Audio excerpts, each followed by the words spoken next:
Obzirom da je planski dokument centra grada Kraljeva usvojen septembra 2011. godine, gde je i planirano da se proširi saobraćajnica na ulazu u zdravstveni centar Studenica i samim tim objekat Rižine kuće u Ljubogdanovoj ulici nalazi se u samom profilu saobraćajnice. Programima uređivanja iz 20., 21., 22., 23., 24. godine je potkrepila tu priču u smislu ishodovanja javnog interesa, odnosno proglašenja javnog interesa, određivanja naknade, znači što se tiče novca koji treba da dobiju naslednici Rižini, što se tiče eksproprijacije, uz činjenicu da je taj objekat itekako statički narušen još nakon zemljotresa 2010. godine i da se nije sanirao, tada je bio vlasništvo Rižinih naslednika, to je bila njihova obaveza onoga časa kada je eksproprisan i kada je plaćena naknada u visini od 30 miliona i to nakon dugih procedura, obzirom da Rižinih naslednika ima dosta i kada se desi smrtni slučaj ili nešto, dođe do kočenja u katastru da ti predmeti moraju da budu rešeni pre našeg. Mi smo uspeli da ishodujemo, da kažemo, svu potrebnu dokumentaciju, čak je odvojeno u programu za 23. godinu posebna stavka u visini od 3 miliona koja se odnosi na rušenje Rižine kuće sa izradom potrebne dokumentacije. Raspisali smo javnu nabavku, dobili smo izvođača, ugovorili se izvođačem i onda se pojavljuje da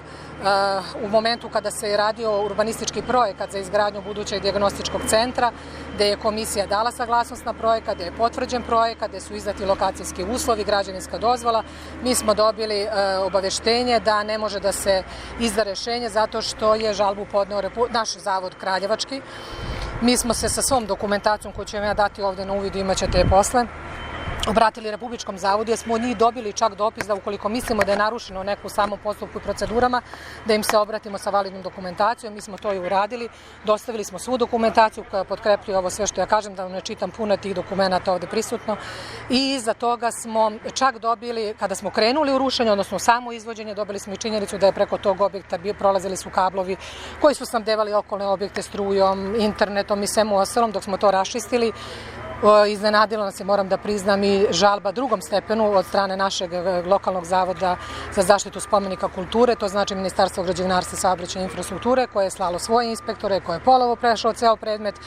Obratili smo se i Ministarstvu kulture preko kabineta gradonačelnika i iza toga dobili smo odbijajuće rešenje, odnosno odbijeno rešenje Zavoda za zaštitu spomenika kulture Kraljevo i imali smo osnov, kad smo čekali naravno pravosnažnost rešenja, da krenemo u rušenje samog objekta i omogućavanje saobraćajnog pristupa, da kažem, zdravstvenom centru Studenica i budućem dijagnostičkom centru. Ono što je činjenica, znate sami da je u međuvremenu otvoren ulaz iz ulice Heroja Maričića, baš iz razloga što se desilo nekoliko smrtnih slučajeva u kolima hitne pomoći i kola nisu uspela da stignu zbog, da kažemo, tog zastoja na ulazu u samu bolnicu do same prostorije hitne pomoći. Tako da je naša obaveza da po programu uređivanja građevinskog zemljišta završimo realizaciju ove stavke, a to je rušenje Rižine kuće sa izradom projektne dokumentacije koja je urađena sve, tako da samo molim građane za malo strpljenja, za poštovanje pravila, da se ne približavaju gradilištu, da možemo nesmetano da radimo, da završimo i da omogućimo jedan komotan ulaz u zdravstveni centar Studenicu.